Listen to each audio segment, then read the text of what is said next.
क्या कोई कंट्री एक न्यूक्लियर वेपन बनाने के बाद उसे बंद कर सकती है? क्या हर देश न्यूक्लियर वेपन्स ही बनाना चाहता है, या कुछ ऐसे देश भी हैं जिनके पास न्यूक्लियर वेपन्स होते हुए भी वो उन्हें वापस कर देते हैं? क्या जर्मनी, कनाडा, जापान जैसे देश न्यूक्लियर वेपन्स नहीं बना सकते?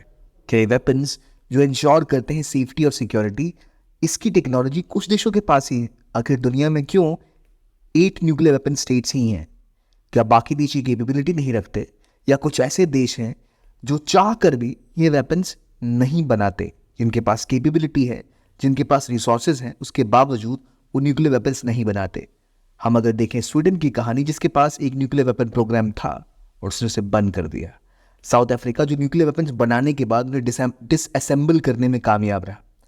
या फिर जापान जैसे देश जिनके पास ये कैपेबिलिटी है लेकिन फिर भी कभी वेपन्स नहीं बनाते। क्या वजह है इसके पीछे? आइए जानते हैं इस वीडियो में।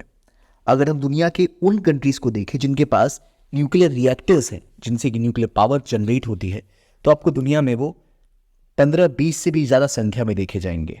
टॉप 15 कंट्रीज जिनके पास बहुत सारी ऑपरेटिंग रिएक्टर्स है, जिनसे एनरिच्ड यूरेनियम बनता है, जिसको अगर ज़्यादा एनरिच किया जाए तो आप न्यूक्लियर वेपन्स भी बना सकते हो। उन प्रोग्राम की लिस्ट में दुनिया के कई देश आपको देखने को मिलेंगे, लेकिन इनमें से कई कंट्रीज के पास आज भी न्यूक्लियर वेपन्स नहीं है। तो ये अमीर डेवलप्ड कंट्रीज आखिर न्यूक्लियर वेपन्स क्यों नहीं बनाते, जिनके बाद कंट्रीज ज़्यादा सिक्योर हो जाती हैं? आखिर क्यों इन 8 से 9 कंट्रीज के पास ही न्यूक्लियर वेपन्स हैं? इसके पीछे क्या? सबसे पहले हम जानेंगे कि अभी जिन कंट्रीज के पास न्यूक्लियर वेपन्स हैं वो कौन कौन से देश हैं। सबसे पहले 1945 में यूएसए, 1949 में रशिया, 52 में यूके, 60 में फ्रांस, 64 में चाइना, 67 में इजराइल, 74 में इंडिया, 98 में पाकिस्तान और 2006 में नॉर्थ कोरिया जैसी कंट्रीज ने न्यूक्लियर वेपन्स इंश्योर किए, प्रोड्यूस किए और एक टेस्ट करके साबित किया कि इनके पास न्यूक्लियर वेपन्स हैं। इन सभी कंट्रीज के बीच में एक बात कॉमन है, वो है इनके आसपास की जियोपॉलिटिक्स, जहां इनको एक परमानेंट खतरा है किसी न किसी कंट्री के साथ, और इसीलिए ये कंट्रीज न्यूक्लियर वेपन्स बनाने गई।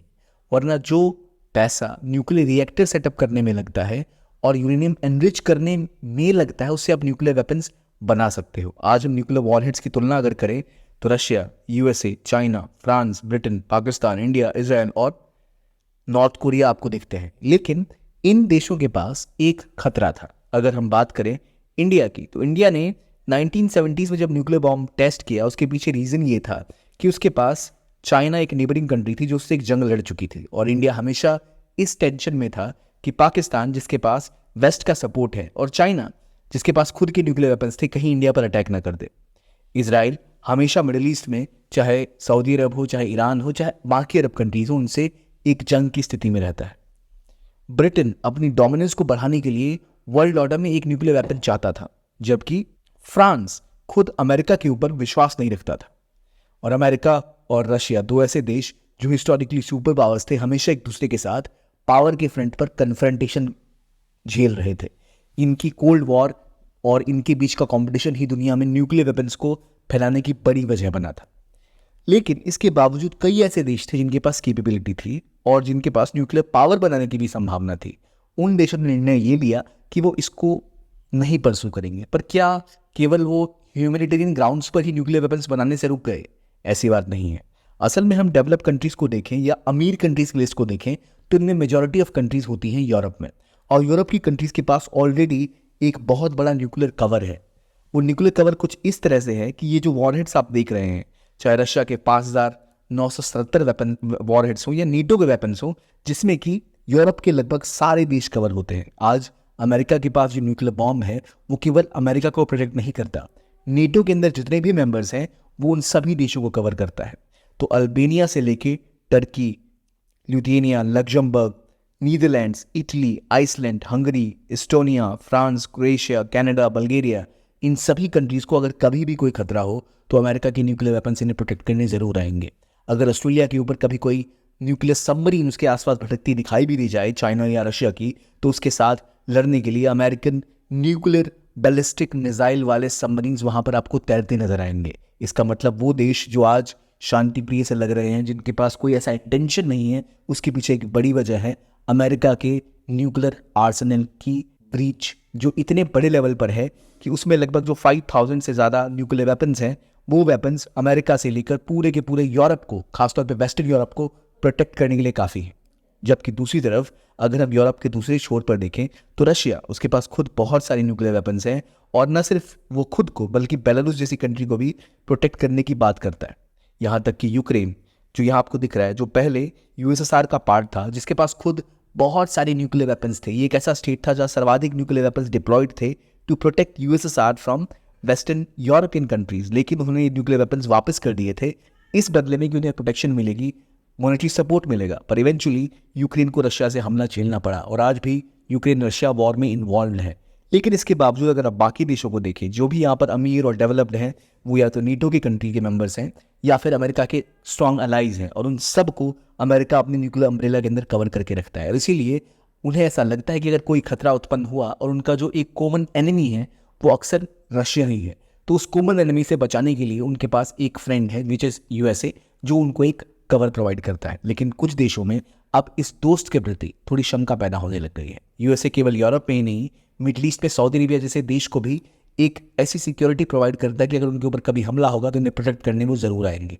तो फिर यूके, फ्रांस, इसराइल ने ये वेपन्स क्यों डेवलप किए? देखिए, अमेरिका के न्यूक्लियर अम्ब्रेला के अंदर आपको प्रोटेक्शन तो मिलती है, लेकिन एक वजह होती है कि इस न्यूक्लियर अम्ब्रेला के अंदर प्रोटेक्शन पाने के लिए आपको अमेरिका के हिसाब से ही काम करना पड़ेगा। कुछ ऐसे देश हैं जो हमेशा अपनी नीतियों को अलग रखते हैं।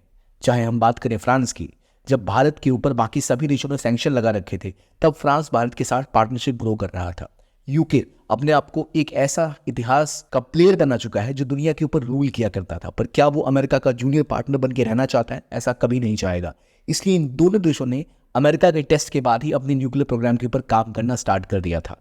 कहा यह जाता है कि 1960 में फ्रांस ने इजराइल के साथ मिलकर इसे डेवलप किया था और इजरायली कैपेबिलिटी उसी टाइम डेवलप हो चुकी थी न्यूक्लियर वेपन्स प्रोग्राम की, और इसी वजह से इन देशों के पास न्यूक्लियर वेपन्स है जो अमेरिका की डोमिनेंस में रहना ही नहीं चाहते। ये अपने आप को मेजर प्लेयर की तरह देखते हैं, जबकि बाकी बड़ी और रिच कंट्रीज जैसे जर्मनी, वो खुद ऑलरेडी अमेरिका के न्यूक्लियर अम्ब्रेला के अंदर आते हैं, तो वो प्रोटेक्शन पा चुके हैं। वो ऑलरेडी न्यूक्लियर फ्री होना चाहते हैं, न्यूक्लियर पावर प्लांट भी बंद करना चाहते हैं, क्योंकि उन्हें लगता है कि इससे उनके देश को खतरा हो सकता है किसी एक्सीडेंट के केस में।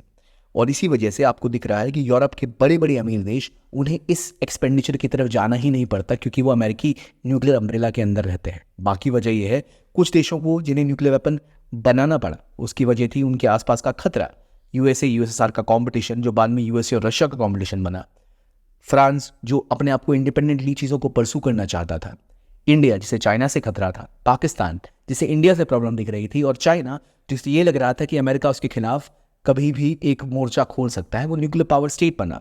नॉर्थ कोरिया जिसे ये लगता था कि साउथ कोरिया के साथ उसके विवाद में कहीं अमेरिका एंटर ना कर जाए, इसलिए उसने न्यूक्लियर वेपन्स बनाए। लेकिन बाकी देशों के पास पहला ऐसा रीजन नहीं था, और इन देशों ने आपस में अक्सर ट्रीटियां करनी स्टार्ट कर दी कि वो कभी न्यूक्लियर वेपन्स को अटेन नहीं करेंगे। सबसे पहले बात आती है 1969 की ट्रीटी ऑफ लेटालोगो की। लेटालोगो के अंदर जो कैरेबियंस हैं और जो साउथ अमेरिकन कंट्रीज हैं, इन्होंने आपस में एक एग्रीमेंट साइन किया कि कभी न्यूक्लियर वेपन्स डेवलप नहीं करेंगे। वहीं इसके बाद 1972 की सीबेट ट्रीटी होती है, 1961 की अंटार्कटिका ट्रीटी होती है, और साउथ ईस्ट एशियन कंट्रीज 1986 में करती है ट्रीटी ऑफ रैरोटोंगा, जिसके तहत वो बोलते हैं कि हम ओशियाना में यानी ऑस्ट्रेलिया न्यूजीलैंड के आसपास कोई भी न्यूक्लियर वेपन डेवलप नहीं करेंगे। 1997 की ट्रीटी ऑफ बैंकॉक के अंतर्गत जो साउथ ईस्ट एशियन कंट्रीज हैं वो भी अपने आप को न्यूक्लियर फ्री डिक्लेयर करती हैं। और फिर 2009 में आता है ट्रीटी ऑफ पेलेंडाबा, जिसके अंदर अफ्रीकन यूनियन की सभी कंट्रीज अपने आप को न्यूक्लियर फ्री इंश्योर करने की बात करते हैं कि वो कोई न्यूक्लियर वेपन्स डेवलप नहीं करेंगे।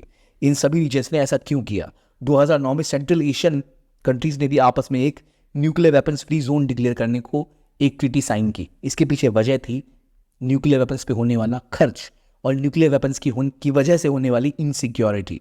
तो इन रीजन्स के अलावा जो भी रीजन्स आप देख रहे हैं, चाहे यूरोप का रीजन अगर आप देखें, तो वो न्यूक्लियर फ्री इसलिए नहीं है कि इन देशों ने खुद के प्रोग्राम रन नहीं किए, पर यहाँ पर अमेरिका का न्यूक्लियर अम्ब्रेला है, कनाडा अमेरिका के न्यूक्लियर अम्ब्रेला में है, यूएसए के पास न्यूक्लियर वेपन्स है, रशिया और इसके आसपास के देशों के पास रशिया का अम्ब्रेला है, चाइना, इंडिया, पाकिस्तान, यहाँ पर ऑलरेडी न्यूक्लियर वेपन्स हैं। इसके अलावा इजराइल के पास न्यूक्लियर वेपन है, सऊदी अरेबिया को अमेरिका का इनडायरेक्ट सपोर्ट प्राप्त है, और इसी वजह से इन रीजन्स में अभी भी न्यूक्लियर जोन देखा जाता है, और जो कंट्रीज डायरेक्टली इन्वॉल्व नहीं है उनके पास इनडायरेक्टली एक कवर है।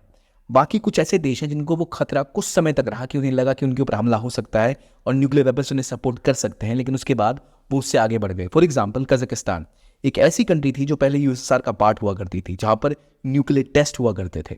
आज 1991 के बाद जब से ये देश आज़ाद हुआ, इसने निर्णय लिया कि ये कभी भी न्यूक्लियर टेस्टिंग नहीं करेगा, और जो इम्पैक्ट इनके लोगों ने देखा उसकी वजह से ये इससे दूर रहना चाहते हैं। सेंट्रल एशिया की इन सभी कंट्रीज ने आपस में एक एग्रीमेंट किया, इन लोगों ने CTBT को भी ज्वाइन किया, NPT को भी ज्वाइन किया और दूर हो गए किसी भी न्यूक्लियर टेस्ट से।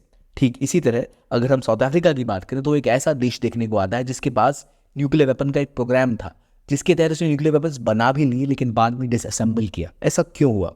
असल में साउथ अफ्रीका न्यूक्लियर वेपन्स बनाना चाहता था। 1965 में उसने अपना पहला nuclear reactor Safari 1 Pelindaba nuclear plant, जहां पे अफ्रीका अपने न्यूक्लियर वेपन्स को डेवलप करना चाहता था। असल में एक कहानी तब की है जब 1970s में साउथ अफ्रीका एक ऐसी कंट्री थी जो अपार्थीड में इन्वॉल्व थी, यानी यहाँ पर एक वाइट माइनॉरिटी पूरे साउथ अफ्रीका के ऊपर रूल किया करती थी। इन्हें डर लग रहा था कि इनके आसपास कम्युनिस्ट कंट्री का गढ़ बन जाएगा। 1970s के आसपास ही अंगोला आज़ाद हो रही थी, मोज़ाम्बिक, अंगोला, इस रीजन में जो कंट्रीज थी ये USSR के बहुत करीब हुआ करती थी, और हमेशा साउथ अफ्रीका को डर रहता था कि अगर अंगोला में, मोज़ाम्बिक में कम्युनिस्ट कंट्रीज आ गई तो इनको USSR से सपोर्ट मिलेगा और हो सकता है वो उसके सपोर्ट के साथ साउथ अफ्रीका पे हमला ना कर दें। और उनके आसपास ब्लैक कम्युनिस्ट कंट्रीज बनने के बाद उन्हें डर लग रहा था कि उनके ऊपर खतरा हो सकता है, इसलिए इन्होंने एक न्यूक्लियर वेपन प्रोग्राम शुरू किया। लेकिन 1990s आते आते इन्हें रियलाइजेशन हुई कि अब शायद इसकी रिक्वायरमेंट नहीं है, और क्योंकि जब ये अपार्थीड प्रैक्टिस कर रहे थे और न्यूक्लियर वेपन्स डेवलप कर रहे थे, उसी दौरान इनके ऊपर कई सारे सैंक्शंस लगाए गए, ओलंपिक से लेकर क्रिकेट तक इनको बाहर कर दिया गया। फिर इन्हें रियलाइजेशन हो गई कि शायद इसकी रिक्वायरमेंट नहीं है। और यही नहीं, साउथ अफ्रीका में ANC, अफ्रीकन नेशनल कांग्रेस, जो नेल्सन मंडेला के अंदर थी, वो पावर को कंट्रोल करने के लेवल पर आने ही वाली थी। और जैसे ही वो गवर्नमेंट पे आने वाली थी, यहाँ की गवर्नमेंट को लगा क्यों ना इनके रूल में आने से पहले ही हम अपने वेपन्स को डिसअसेंबल कर दें, और वैसे भी हमें कुछ फायदा नहीं मिल रहा, सैंक्शन से मुक्ति मिलेगी, हम मेन स्ट्रीम में जुड़ पाएंगे। और साउथ अफ्रीका ने अपने सारे न्यूक्लियर वेपन्स को डिसअसेंबल कर दिया और एक बड़ा ग्लोबल एग्जाम्पल सेट किया। ठीक वही स्थिति स्वीडन के साथ भी थी। स्वीडन ने भी अपने न्यूक्लियर वेपन्स प्रोग्राम को बाद में बंद कर दिया कुछ समय तक उसे रन करने के बाद।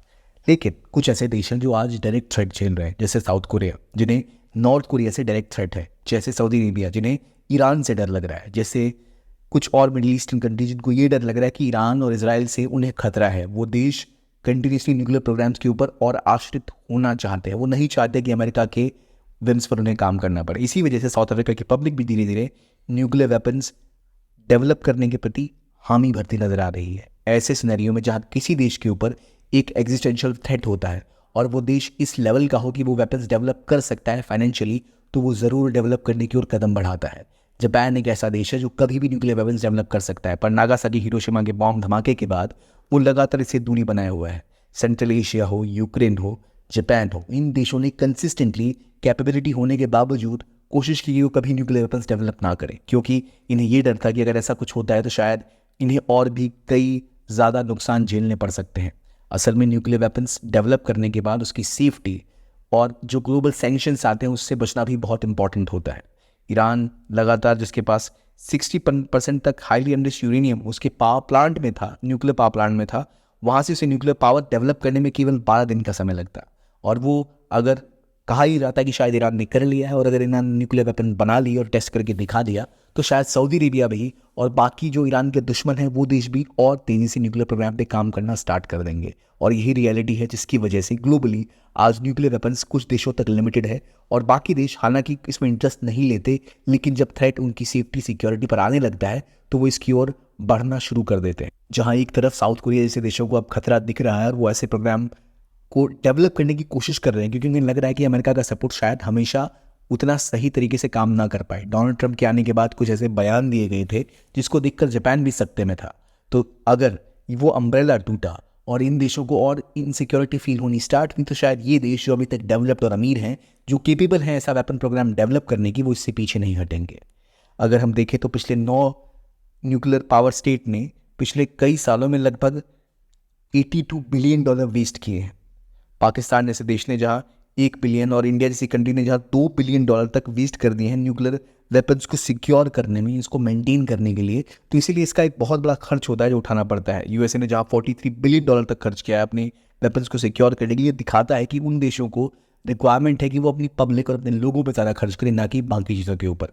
पैसे के बदले वेपन्स का प्रोग्राम भी एक समय बहुत तेज़ी से चला करता था। आज हम बात करें सऊदी अरेबिया की, हम बात करें जर्मनी की या फिर नीदरलैंड्स की, इन सभी देशों के पास ये कैपेबिलिटी है कि वो पैसे से न्यूक्लियर वेपन्स एक्वायर कर सकते हैं अपने न्यूक्लियर रिएक्टर्स को डेवलप करके, या उसमें कुछ ऐसे इंटरनेशनल पार्टनरशिप डेवलप करेगी कि वो वेपन्स बना सके साइंटिस्टों के थ्रू या किसी और तरीके से, लेकिन वो ऑलरेडी अमेरिका के न्यूक्लियर अम्ब्रेला के अंदर है। अगर ये बैलेंस बिगड़ता है तो शायद हम चीज़ें बदलती देखें। लेकिन आज साउथ अफ्रीका, स्वीडन का एग्जाम्पल हमें दिखाता है कि न्यूक्लियर एज शुरू होने के बाद से कंटिन्यूसली कुछ देशों ने इसको फॉलो करना नहीं चाहा है, लेकिन वो नीटो के अंतर्गत इसका कवरेज जरूर देखते आए हैं। इंडिया ने भी पोखरण 1 पोखरण 2 के बाद बात की कि उन्हें रिक्वायरमेंट है सेफ्टी की, और भारत नो फर्स्ट यूज में बिलीव करता है, यानी भारत कभी भी न्यूक्लियर वेपन्स पहले किसी देश के खिलाफ इस्तेमाल नहीं करेगा। केवल जब किसी देश ने उसके ऊपर हमला किया तो उसके बदले में ही वेपन्स का इस्तेमाल करेगा, जो क्लियरली दिखाता है कि भारत की अप्रोच है डिफेंस की। भारत इंश्योर करना चाहता है कि उन पर कोई न्यूक्लियर वेपन्स के साथ अटैक ना करे, इसलिए नहीं कि वो किसी और पे अटैक कर सके। जबकि अमेरिका और यूएसएसआर या रशिया जैसे देश अब किसी नो फर्स्ट यूज ट्रीटी के फाउंडेशन के अंदर नहीं आते। इसीलिए भारत जैसे देश, जहां जिनके साथ एनपीटी, जब न्यूक्लियर प्रोलिफरेशन को रोकने के लिए non proliferation of nuclear weapon treaty की गई, तो भारत को टारगेट किया गया। वहां पर यह माना गया कि दुनिया के 5 देश हैं जिनको न्यूक्लियर वेपन स्टेट्स माना गया, यूएसए, रशिया, फ्रांस, चाइना और यूके। और इसके अलावा बाकी देशों को बोला गया कि आप न्यूक्लियर वेपन्स नहीं बना सकते इन 5 के अलावा। और ये 1970s में हुआ ही क्यों था? क्योंकि 1974 में भारत न्यूक्लियर वेपन टेस्ट करने वाला था, और उससे पहले ये नहीं चाहते थे कि और देश, खासतौर पे भारत जैसे देश इसे टेस्ट करें। लेकिन भारत ने टेस्ट किया ही क्यों?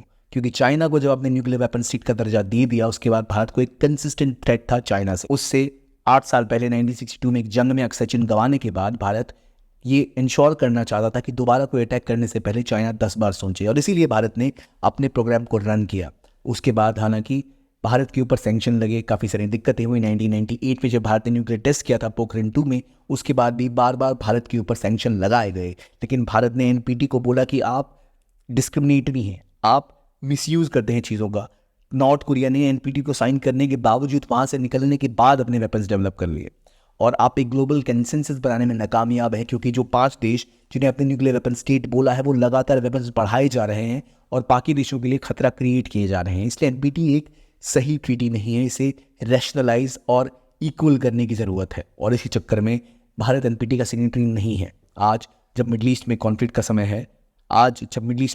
समय है, और दुनिया इस वर्ज पर है जहाँ युद्ध की स्थिति बढ़ती ही जा रही है, तो समय आ चुका है कि हम और बाकी देश ये सोचे क्यों ना वो भी न्यूक्लियर वेपन से आगे किसी और की तरफ बढ़ें, और स्वीडन, साउथ अफ्रीका, यूक्रेन जैसे देशों का एग्जाम्पल फॉलो करें और अपने वेपन प्रोग्राम से आगे बढ़ते हुए न्यूक्लियर पावर का सही इस्तेमाल करें, ना कि वेपन्स बनाने में इस्तेमाल करें।